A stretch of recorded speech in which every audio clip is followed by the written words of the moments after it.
एव च पतितानां पावनेभ्यो वैष्णवेभ्यो नमो नमः। जय श्री कृष्ण चैतन्य प्रभु नित्यानंद श्री अद्वैत गदाधर श्रीवासादि गौर भक्त वृंद। हरे कृष्णा कृष्णा कृष्णा हरे हरे, हरे राम राम राम हरे हरे।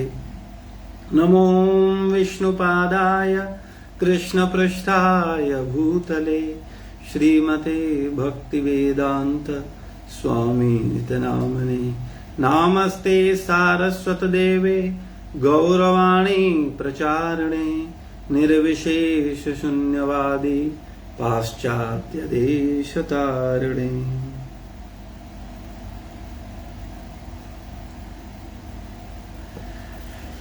हरे कृष्णा।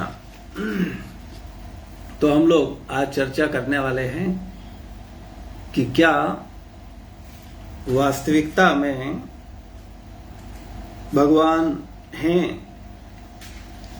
या भगवान मर चुके हैं।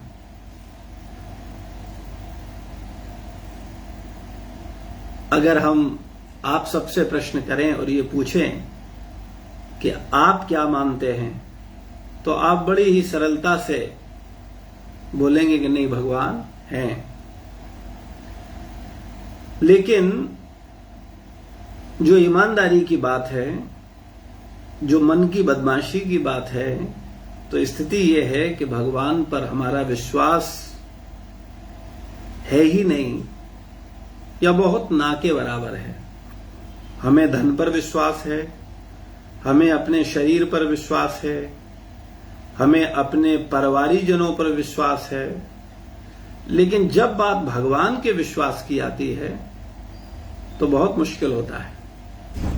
हमें अपने कर्मों पर विश्वास है कि हम जो करेंगे उसका फल हमें मिलेगा, हम जो पाएंगे वो हमें मिलेगा। ऐसा थोड़ी भगवान हमको खिला जाएंगे।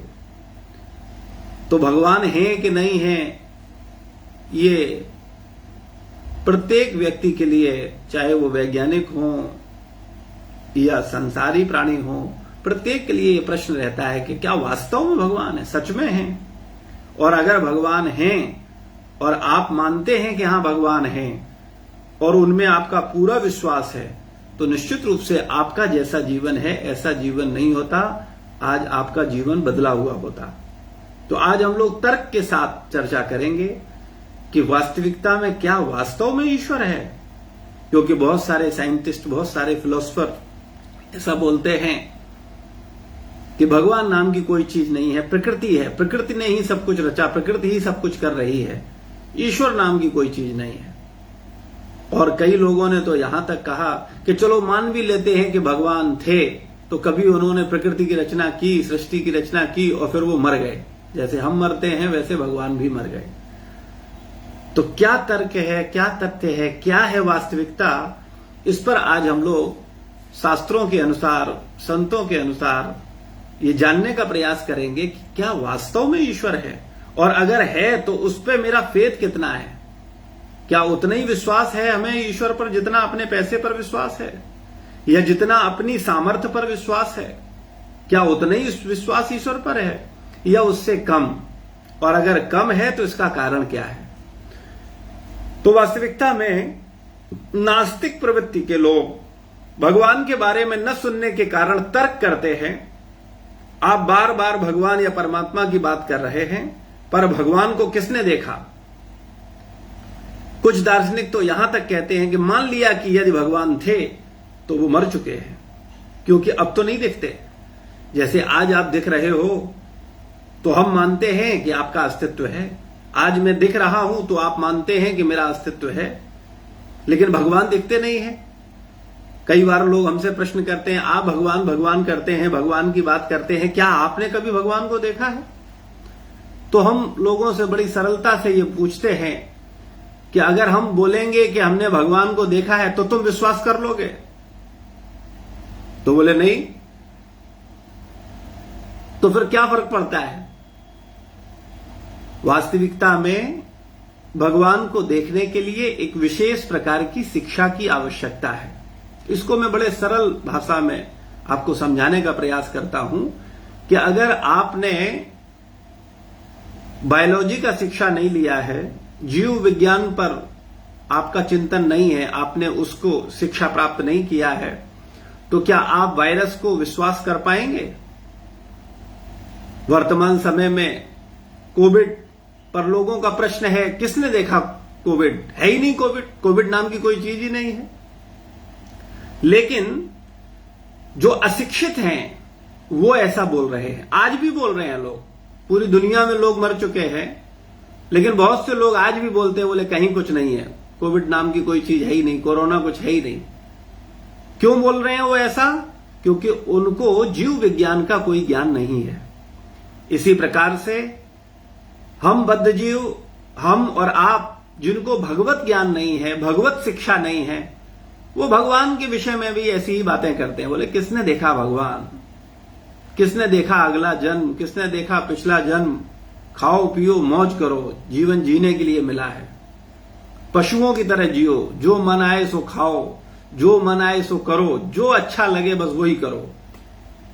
लेकिन जो बुद्धिमान हैं, जिन्होंने भगवत ज्ञान को लिया है, जिन्होंने भगवत शिक्षा को लिया है, वो भगवान को देख सकते हैं। जैसे जीव विज्ञान की शिक्षा लेने वाले लोग ये बता रहे हैं कि ये कोविड है, ये ओमिक्रॉन है, ये डेल्टा है, ये है, उसका आकार बता रहे हैं, उसका स्वरूप बता रहे हैं। तो इसी प्रकार से जिन्होंने भगवत ज्ञान प्राप्त किया है, भगवत शिक्षा ली है, वो बता रहे हैं कि भगवान है, उनका ये स्वरूप है, उनका ये स्वरूप है, उनका ये स्वरूप है, वो ऐसे दिखते हैं, वो ऐसे दिखते हैं। देवी देवताओं का ये स्वरूप है, पशुओं का ये स्वरूप है, पक्षियों का ये स्वरूप है। जब पक्षी की बात आती है तो पक्षी एक नहीं होता, बहुत सारे पक्षी होते हैं। जब मनुष्यों की बात आती है तो मनुष्य एक नहीं होता, बहुत सारे प्रकार के मनुष्य होते हैं। जब बात देवताओं की आती है तो एक प्रकार का देवता नहीं होता, बहुत प्रकार के देवता होते हैं। लेकिन जब भगवान की बात आती है तो वो एक भगवान होते हैं। और वो कौन है, क्या है, उनके क्या स्वरूप है, ये वो समझ सकता है जिसने भगवत ज्ञान लिया हो, जिसने भगवत शिक्षा ली हो। और अगर हमने भगवत शिक्षा ली नहीं है तो हम कैसे जान सकते हैं कि क्या सत्य है और क्या सत्य नहीं है? तो भगवान को नकारना कठिन है। क्यों कठिन है, उसको समझने का प्रयास करते हैं। मूर्ख के लिए भगवान को स्वीकार करना कठिन है और बुद्धिमान के लिए भगवान को नकारना कठिन है। जो मूर्ख है उसे भगवान को स्वीकार करना बहुत कठिन है कि भगवान है, वास्तव में भगवान है। और जो विद्वान है, बुद्धिमान है, वो भगवान को नकार नहीं सकता, उसके लिए भगवान को नकारना कठिन है। तो संसार में दो ही प्रकार के प्राणी हैं, या तो मूर्ख हैं या बुद्धिमान हैं। अब ऐसा नहीं है कि हम कहें हम तो मानते हैं, हम नहीं नकारते, हम तो मानते हैं भगवान, तो हम बुद्धिमान हैं। नहीं, आप नकार रहे हैं। आप ऐसा मानते हैं कि आप भगवान को जानते हैं, आप ऐसा मानते हैं कि आप भगवान को मानते हैं, लेकिन ईमानदारी की बात यह है आपको भगवान पर विश्वास नहीं है, आपको अपनी सामर्थ्य पर विश्वास है, अपने धन पर विश्वास है, अपने शरीर पर विश्वास है, अपने परिवारीजनों पर विश्वास है, भगवान पर विश्वास नहीं है, गुरुजनों पर विश्वास नहीं है, शास्त्र पर विश्वास नहीं है। तो मूर्ख के लिए भगवान को स्वीकार करना कठिन है और बुद्धिमान के लिए भगवान को नकारना कठिन है। क्यों? क्योंकि चमड़े की आंख से अगर हम देखना चाहते हैं तो हमें चमड़ा ही दिखेगा, स्थूल से स्थूल ही दिखेगा, सूक्ष्म से सूक्ष्म दिखेगा, और आत्मज्ञान से परमात्मा का ज्ञान होगा। यह सिद्धांत है। तो चमड़े की आंखों से देखने वालों को ही तो मूर्ख कहते हैं, पर बुद्धिमान तो ज्ञान की आंखों से देखता है। बुद्धिमान चमड़े की आंखों से नहीं देखता। साइंटिस्ट जिन पर आप विश्वास करते हैं, क्या वो आंख से देख करके बता रहे हैं कि ये ओमिक्रॉन है, ये डेल्टा है, ये कोविड है। उनके पास उनको देखने की एक विशेष शिक्षा है, एक विशेष व्यवस्था है। उस व्यवस्था, उस शिक्षा के अनुसार देखते हैं। इसी प्रकार भगवान को देखने के लिए भी हमें एक विशेष प्रकार की शिक्षा और एक विशेष प्रकार की दृष्टि चाहिए, जो कि हमें आचार्य देते हैं, गुरु देता है। और गुरु की कृपा से ही हम वो दृष्टि, वो शिक्षा प्राप्त कर सकते हैं, जिससे हम देख सकते हैं कि हां, वास्तव में ईश्वर है और वो सर्वत्र विद्यमान है। जिस प्रकार पानी में घुले हुए नमक को हम नहीं देख सकते, लेकिन घुले हुए पानी को पी करके ये जाना जा सकता है कि इसमें नमक है। जिस प्रकार पानी में घुले हुए नमक के प्रभाव को जाना जा सकता है, किंतु नमक दिखाई नहीं देता, उसी प्रकार ईश्वर को देखा नहीं जा सकता, किंतु उनकी शक्ति को इस संसार में जाना जा सकता है।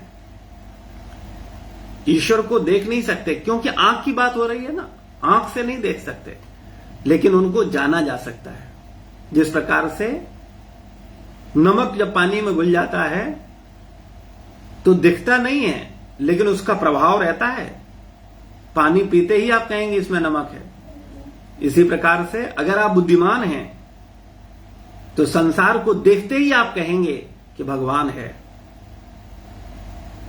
ये रंग बिरंगे फूल, ये प्रकृति, ये सूर्य का सुबह आना, शाम को अस्त होना, वर्षा आना, विभिन्न विभिन्न प्रकार से आप कहां तक कहा जाए, हर क्रिया में अगर आप देखना चाहें तो देख सकते हैं कि वास्तव में ईश्वर है। ग्रह, तारे, आकाश, मृत्यु, सूर्य, चंद्रमा, मन, जीवन, काल आदि समस्त वस्तुएं भगवान की शक्ति कही जाती हैं, क्योंकि उन्हें वैज्ञानिकों ने नहीं अपितु परंतु भगवान ने अपनी असीम शक्ति से बनाया। ये ग्रह भगवान ने बनाए, वैज्ञानिकों ने नहीं बनाए, आपके परदादा या आपके परिवारीजनों ने नहीं बनाए, आपने नहीं बनाए। तारे, आकाश, मृत्यु, सूर्य, मन, समय, इन सबको किसने बनाया? विचार कर सकते हैं।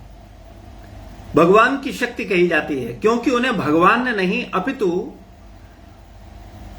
उन्हें वैज्ञानिकों ने नहीं अपितु भगवान ने अपनी असीम शक्ति से बनाया। एक बच्चा भी इस कोरे सत्य को समझ सकता है, पर आज कुछ परम हम जैसे बुद्धिमान अहंकार में भगवान को नकारने की पूरी कोशिश में लगे हुए हैं। अहंकार क्या होता है? मैं और मेरा। मैं नहीं करूंगा तो कैसे हो जाएगा? मेरे लोग नहीं होंगे तो फिर मैं कैसे जीऊंगा? मैं और मेरा का भाव, यह अहंकार कहलाता है। तो हम जैसे बुद्धिमान वैज्ञानिक, है ना, क्योंकि हम सब अपने आप को वैज्ञानिक तो मानते ही हैं, वैज्ञानिक न भी हो, थोड़ा विज्ञान पढ़ के अपने को वैज्ञानिक मानने लगते हैं, हम भी कुछ समझते हैं। तो बुद्धिमान वैज्ञानिक अहंकार में भगवान को नकारने की पूरी कोशिश में लगे हुए हैं। उन्होंने ब्रह्मांड और जीवन की उत्पत्ति के बारे में अपनी ऊटपटांग कहानियां बना रखी हैं, जिससे वे लोगों को मूर्ख बनाते हैं और दावे के साथ कहते हैं कि भगवान है ही नहीं। अपनी फिलॉसफी बनाई हुई है। एक विस्फोट हुआ, फिर ब्रह्मांड प्रकट हो गया, फिर उसमें से तारे, ग्रह, नक्षत्र निकल गए, फिर उसमें एक टुकड़ा ठंडा हो गया, वो पृथ्वी बन गई। कुछ भी वे अपनी ऊटपटांग कहानियां बना रखी हैं, जिससे वे लोगों को मूर्ख बनाते हैं और दावे के साथ कहते हैं कि भगवान है ही नहीं। पर वैज्ञानिकों के कथनों का क्या मूल्य है? उनके कथनों का कोई मूल्य है? वे अपनी मूर्खता में कहते हैं, वे अपनी मूर्खतावश कहते रहते हैं कि भगवान का अस्तित्व नहीं है, पर कौन परवाह करता है। वैज्ञानिक भगवान को नकारने पर अड़े हुए हैं, किंतु वे हर चीज की व्याख्या कर सकते हैं। क्या वे एक छोटा सा मच्छर बना सकते हैं? क्या वैज्ञानिक एक छोटा सा मच्छर क्रिएट कर सकते हैं? यहां तक कि इतनी तकनीकी विकास के बावजूद विज्ञान जीवन की परिभाषा भी नहीं बता पाया कि वास्तव में जीवन क्या है, कहां से आता है, कहां चला जाता है। नींद, प्रकाश, टपकते नल के पीछे क्या नियम है, इसको भी नहीं ढूंढ पाए हैं। फिर भी वे भगवान को नकारने से बाज नहीं आते। वह रे माया जिसने उसके ज्ञान को चुरा लिया है। वैज्ञानिक पूरे आत्मविश्वास से इस बात पर बल दे सकते हैं कि भगवान का अस्तित्व नहीं, किंतु पिता को केवल हंसी ही आती है जब बच्चा पूरी गंभीरता से बोलता है। कभी आपने देखा है आपका बच्चा बड़ी गंभीरता से कुछ बोलता है, लेकिन आप मुस्कुराते हो कि ये है तो मूर्ख, लेकिन बड़ा विद्वान होकर के बोल रहा है, कि जैसे उसको बड़े जीवन के अनुभव हैं, ये सब कुछ समझ गया है। तो हम लोग आंखों को धोखा देते हैं। लोग कहते नहीं थकते कि यदि आप हमें भगवान दिखाओगे तब हम भी भगवान पर विश्वास करेंगे, पहले आप दिखाओ हमें भगवान। किंतु यह तर्क बेकार है। किसको नहीं पता कि मृग तृष्णा दिखाई देती है, पर है भ्रम। सूर्य और चंद्रमा छोटे दिखते हैं, पर वे हैं विकराल। दूसरी ओर मनुष्य की सीमित इंद्रियों द्वारा हर वस्तु को देखा या समझा नहीं जा सकता। बहुत दूर या बहुत पास की वस्तु को भी हम लोग नहीं देख पाते। रात के समय में सूर्य, इलेक्ट्रॉन, प्रोटॉन, बल, हमारी अपनी पीठ, हमारी आंखों के लेंस, हमारे विचार, हवा इत्यादि हमें दिखाई नहीं देते। तो इसका मतलब यह नहीं है कि यह सब है नहीं। हवा नहीं है, हमें नहीं दिखती, तो इसका मतलब यह नहीं कि हवा नहीं है। हमारे विचार हमें दिखते नहीं है, तो इसका मतलब यह नहीं है कि वो है नहीं। हमारा मन हमें नहीं दिखता है, तो इसका मतलब यह नहीं है कि वो है नहीं। हमारी बुद्धि दिखती नहीं है, तो इसका मतलब यह नहीं है कि हमारे पास बुद्धि नहीं है। क्या आपको बुद्धि दिखती है? आंखों से दिखती है? नहीं, तो बुद्धि आंखों से नहीं दिखती। बुद्धि आंखों से देखने की चीज ही नहीं है। लेकिन कुछ मूर्ख कहेंगे कि मुझे दिखाओ अपनी बुद्धि, तब हम मानेंगे कि तुम्हारे पास बुद्धि है ना। जैसे कुछ लोग बोलते हैं ना कि भगवान को दिखाओ तब हम मानेंगे भगवान है। तो ऐसे मूर्खों से पूछा जा सकता है कि तुम मुझे अपनी बुद्धि दिखाओ। अगर तुम दिखा दोगे तो हम मान लेंगे तुम्हारे पास बुद्धि है, वरना तुम मूर्ख हो।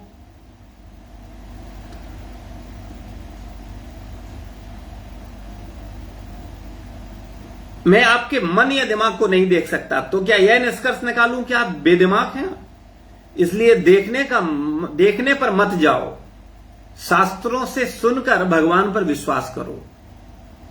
देखने पर मत जाओ कि दिखेगा तब मानेंगे। यह मूर्खता है, जड़ता है।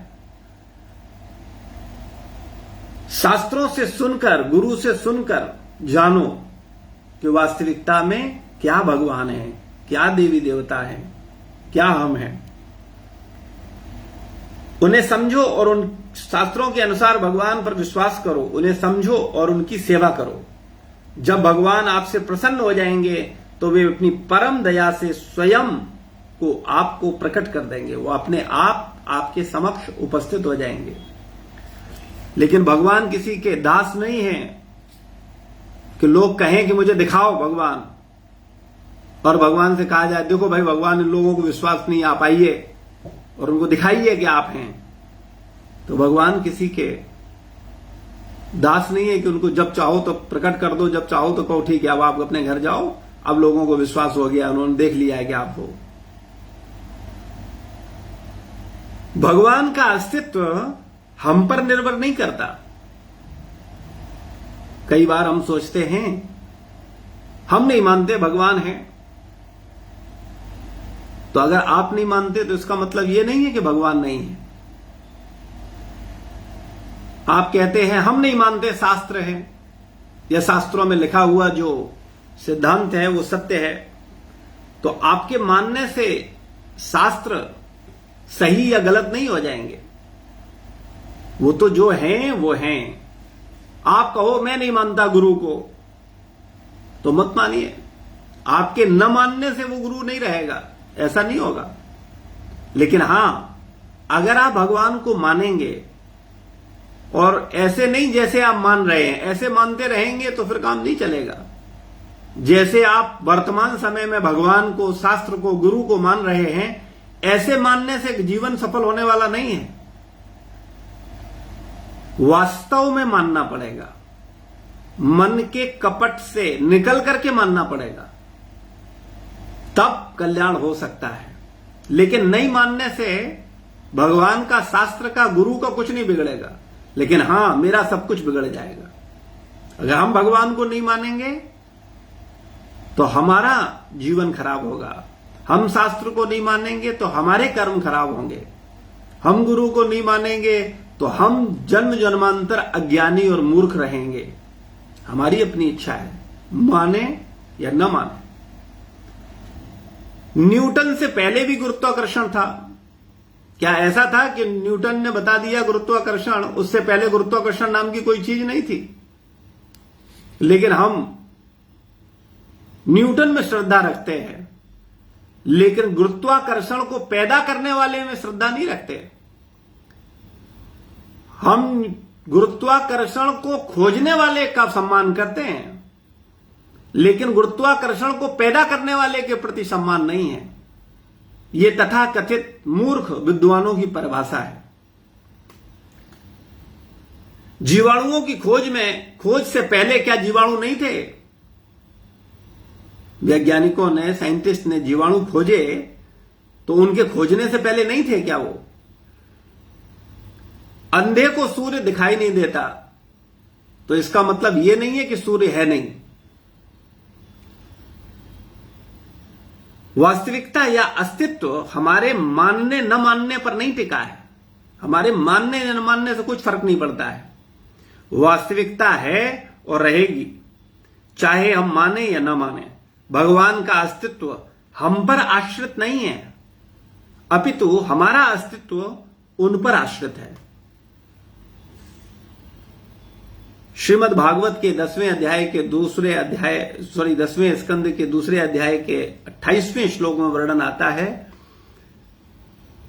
त्वमेक एवास्य सतता प्रसूतिस्त्वं सन्निधाना त्वमनुग्रहश्च त्वन्मायया संवृतचेतसत्त्वां पश्यन्ति नानानि विपश्चितो ये। वास्तविक वृक्ष की तरह हे भगवान, आप भौतिक जगत का मूल कारण हैं। इस भौतिक जगत के पालनकर्ता भी आप ही हैं और प्रलय के बाद आप ही हैं, जिसमें सारी वस्तुएं समा जाती हैं, जो आपकी वाह्य शक्ति से आच्छादित है। वे इस सृष्टि के पीछे आपको नहीं देख सकते, किंतु यह विद्वत भक्तों की दृष्टि नहीं है। तो वास्तविकता में जो बुद्धिमान लोग हैं उनका क्या दृष्टि है? श्रीमद् भागवत में दूसरे स्कंद के 10वें अध्याय के 12वें श्लोक में वर्णन आता है, द्रव्यम कर्मम च कालश्च स्वभावो जीव एव च यदनुग्रहता संति न संति यदुपेक्षया। व्यक्ति को यह निश्चित ही जान लेना चाहिए कि सारे भौतिक तत्व, कार्य, समय, गुण तथा जीव जो इस सब का उपभोग करने के लिए बने हैं, वे केवल उसकी अनुकंपा मात्र से अस्तित्व में हैं, और जैसे ही वे इससे अपनी कृपा दृष्टि हटा देते हैं, कुछ भी अस्तित्व में नहीं रहता। तो आज हम अपने आप को बड़ा बुद्धिमान, बड़ा शक्तिमान, बड़ा पढ़ा लिखा, बड़ा अच्छा धन अर्जन करने वाला, बड़ा व्यवसायी मान सकते हैं, लेकिन जैसे ही भगवान का कृपा दृष्टि हटेगी, सब जीरो हो जाएगा। बड़े बड़े अरबपति खाकपति बन जाते हैं, बड़े बड़े शक्तिशाली एक कप उठा नहीं पाते, बड़े बड़े विद्वान अपने तक को भूल जाते हैं। लेकिन जब तक वो विद्वान है तब तक वो सोचता है वो विद्वान है। यही मूर्खता है। जब तक उसमें शक्ति होती है तब सोचता है मेरी शक्ति है। जब तक वो धनवान है, जब तक वो संसार का सबसे धनी व्यक्ति है, तो वो सोचता है मैं अपने सामर्थ्य से धनवान बना हूं। ये संसार की सबसे बड़ी मूर्खता है। अगर तुम धनवान होते तो फिर निरंतर विश्व के पहले पायदान पर बने रहो, फिर दूसरा कोई तुमसे ऊपर नहीं जाना चाहिए। क्यों नहीं मेहनत करते? और मेहनत करो, फिर तुमको पीछे करके कोई दूसरा ऊपर कैसे आता है? तुम बुद्धिमान हो तो मरते दम तक बुद्धिमान रहो। तुम शक्तिमान हो, तुम्हारी शक्ति अपनी है, तो मरते दम तक तुम शक्तिशाली रहो। लेकिन ये सब मूर्खता है। लेकिन जिसे भगवत ज्ञान है ही नहीं वो क्या समझेगा? वर्तमान समय में लोग इतने बड़े मूर्ख हो गए हैं कि वो भगवत ज्ञान के लिए उनके पास समय नहीं है, लेकिन सांसारिक ज्ञान के लिए वो अपने 20-20 साल 25-25 साल देते हैं, लेकिन भगवत ज्ञान के लिए वो कोई समय नहीं देते। ये दुर्भाग्य है मानव समाज का। पहले योग्यता होनी चाहिए, फिर हम अधिकार रख सकते हैं, इच्छा कर सकते हैं, कामना कर सकते हैं। पहले योग्यता होनी चाहिए। किसका विश्वास अधिक है? जिसने पहले भगवान को देखा फिर विश्वास करता है, या जिसने भगवान को नहीं देखा फिर भी विश्वास करता है? किसका विश्वास अधिक है? बताएंगे आशीष प्रभु?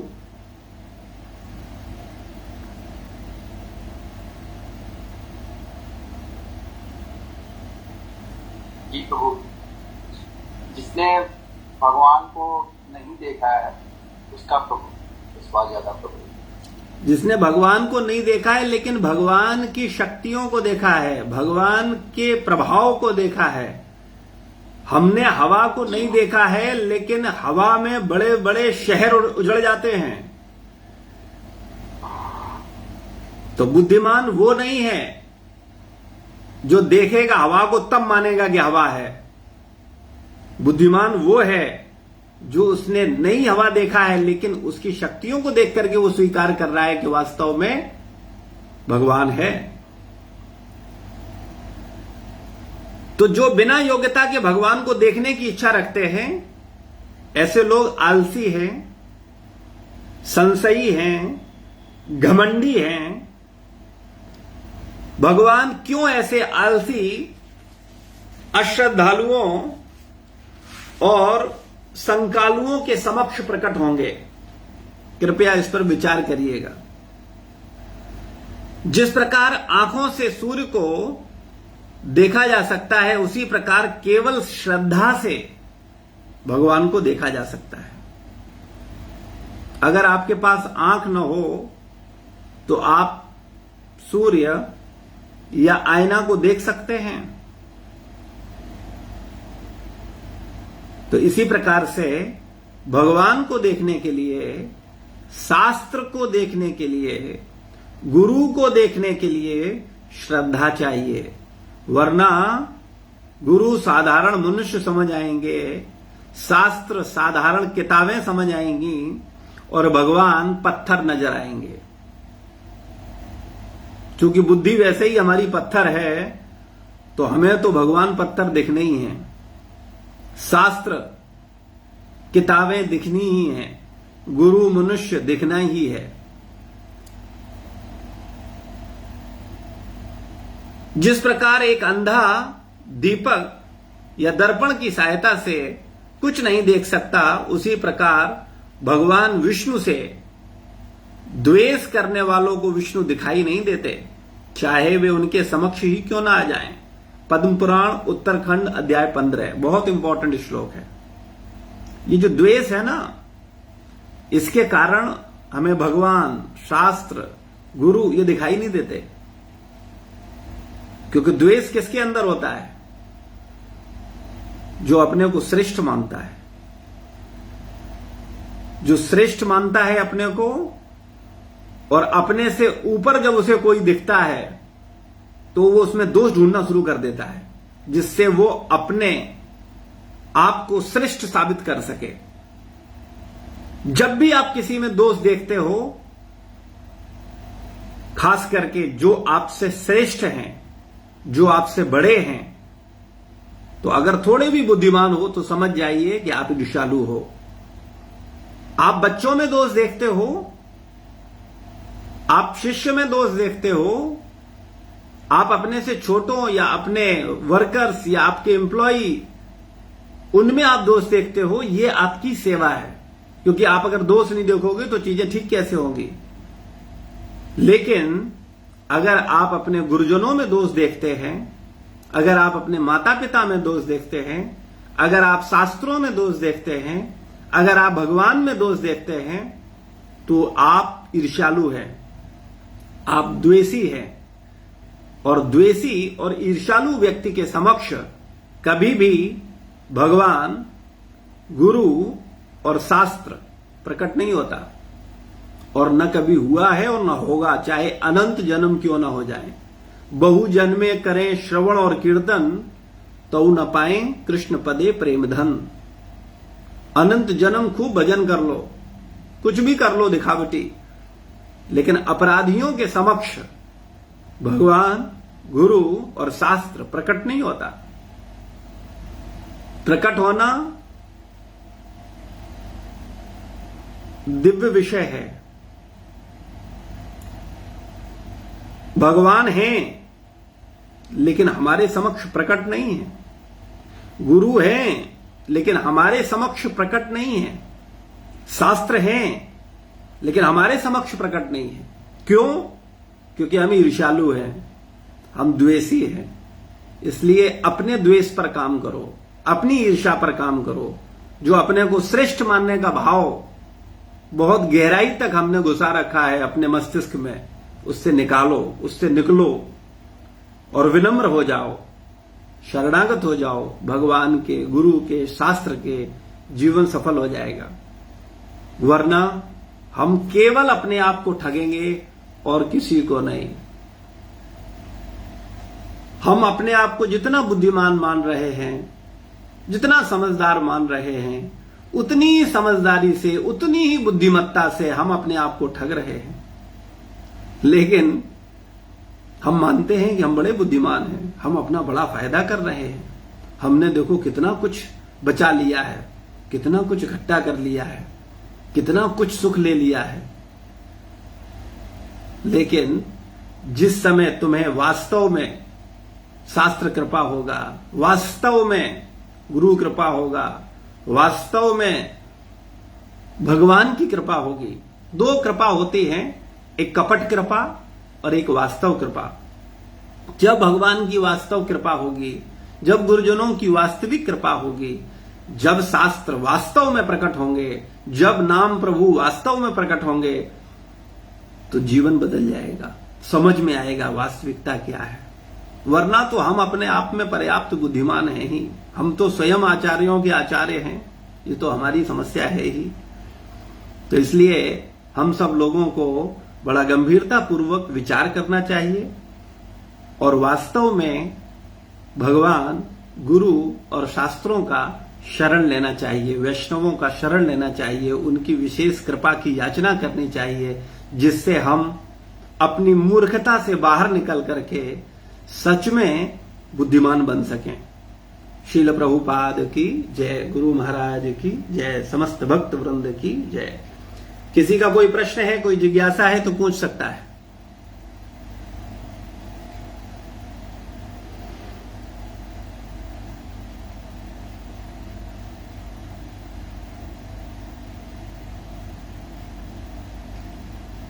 आशीष प्रभु, क्या प्रश्न है? नहीं प्रभु जी, प्रश्न नहीं है। हाँ। तो भगवान है? भगवान तो नहीं। भगवान है तो आप मानते हैं भगवान है? जी। कितने %? 100%। मैं इस पर एक बात फिर बोलूंगा, हम अपने आप को नहीं जानते, लेकिन हमें भगवान और गुरु जानते हैं कि हमारी स्थिति क्या है। जिस दिन आपको 100% विश्वास हो जाएगा, उस दिन आपका जीवन यू टर्न आ जाएगा। आपके ये कार्यकलाप नहीं होंगे कि 16 माला अभी नहीं हो रही है, 4 नियम बोले अभी नहीं, अभी तो थोड़ा प्याज लहसुन खा लेते हैं, अभी तो वैसे नहीं ड्रिंक करते लेकिन कभी थोड़ा सा पी लेते हैं। प्रभु जी, एक चीज आपने प्याज लहसुन का बोला तो मतलब मैं थोड़ा प्रॉब्लम, मैं मतलब प्रैक्टिकल प्रॉब्लम शेयर कर रहा हूँ। जैसे कहीं घूमने फिरने गए, अब वहाँ प्याज लहसुन मान लीजिए कि वो ऑप्शन ही नहीं है, तब तो खा सकते हैं, मतलब नहीं, क्यों खा सकते हैं? आप वहां होटल पर, ढाबे पर बिना प्याज लहसुन को बनवा सकते हैं, उसे आप पैसे दोगे वो सब बना करके देगा। आप दृढ़ प्रतिज्ञ हो तो सब कुछ हो सकता है। प्रभु जी, हम लोग जहाँ भी जाते हैं ना कहीं व्यवस्था हो जाती है बिना प्याज, क्योंकि मैं तो बिना प्याज कहीं नहीं खाती, तो हो जाती है, लेकिन फिर भी ये प्याज लहसुन वाला खाते हैं। नहीं, मैं क्यों खाऊंगा? प्रभु जी, मैं बोल रहा हूँ जैसे यूएस में तो क्या है कि मान लीजिए हम लोग कहीं ऐसा रेस्टोरेंट होटल लेते हैं जिसमें किचन वगैरह होता है, जैसे, लेकिन इंडिया में मेरी थोड़ी दिक्कत होती है कि कहीं गए तो जैसे आपने बोला, सही बोला कि अगर हमारे पास टाइम है तो हम बोल सकते हैं और ढाबे वाला बना देगा, लेकिन मान लीजिए टाइम नहीं है, आप कहीं बीच रास्ते में रुक गए, कुछ नहीं है, केवल मन की प्रॉब्लम है, मन खराब है, बुद्धि खराब है, और कुछ नहीं है। कोई प्रॉब्लम नहीं है, केवल बुद्धि खराब है, ये प्रॉब्लम है। सत्य ये है। प्रभु जी, मेरी मदर साथ में है और वो जब से पैदा हुई है तब से उन्होंने प्याज लहसुन नहीं खाया। तो और वो बताती हैं कि जब कहीं मेरे को अवेलेबिलिटी नहीं होती थी तो नहीं खाती है, खाती ही नहीं है। तो आशीष प्रभु की मीटिंग करवाओ कि देखो कितना उनका पूरा जीवन हो गया। यहीं पे है, यहीं पे बैठी है मेरे साथ जी। तो प्रभु जी, हम ना गोस्वामी परिवार से हैं। अरे वाह, जी जी जी। माता जी, पिताजी वे गोस्वामी परिवार के, और मूर्ति पूजा हमारी सबसे परम धर्म था, वहाँ पर भी करते रहे। अब घर में भी मैंने अपना सारा वैसे ही रखा हुआ है। मेरे घर में कभी प्याज जो है, मतलब मैं चौके में नहीं आता, मैं नहीं बनाने देती, ना करती हूँ, ना खाती हूँ। भगवान का भोग लगाते हैं, पूजा करते हैं, पाठ करते हैं। तो वो प्रथा जो है माँ बाप से जो सीखी हुई है वो सारी चलती है। तो शुरू से ही हम जो है परम वैष्णव है। बहुत अच्छा है, वैष्णव जाति से है। हाँ जी, बहुत अच्छा है। लेकिन अभी हम लोगों ने नहीं खाया, कुछ भी नहीं खाते थे, चाहे कुछ देर हो जाए, कुछ हो जाए, कोई फ्रूट खा लिया, खत्म, कुछ और नहीं खाया। और अभी यहाँ स्नान किए, और प्रभु हमने अपने घर में मूर्ति पूजा रखी हुई है, उनको भोग लगवाते हैं, जगाते हैं, सुलाते हैं, उठाते हैं, नहलाते हैं, सारा काम करते हैं। बहुत अच्छा। उनके बच्चे जो है आगे वो नहीं है तो निकल गए और क्या, गलत राह पे निकल गए हैं। गलत है, जैसे ही है। जब जागो तब सवेरा, जब जागो तब सवेरा, जाग जाओ, लेकिन अभी भी मत सोते रहो। जब गलती का एहसास होता है तब सुधर जाओ, जीवन बदल जाएगा। वरना हम अपने को अभी तक धोखा देते आए हैं, बचा हुआ समय इसमें भी धोखा ही देंगे। किसी का क्या बिगड़ेगा? अपने ही बिगाड़ेंगे, किसी का कुछ नहीं बिगड़ेगा। हमारे घर में तो प्याज लहसुन और ये कोई नहीं, आपके घर में नहीं, पर मेरे घर में तो है ना। ये तो है, ये जो है। हाँ। तो माता जी आपके साथ रहती हैं या इंडिया रहती हैं?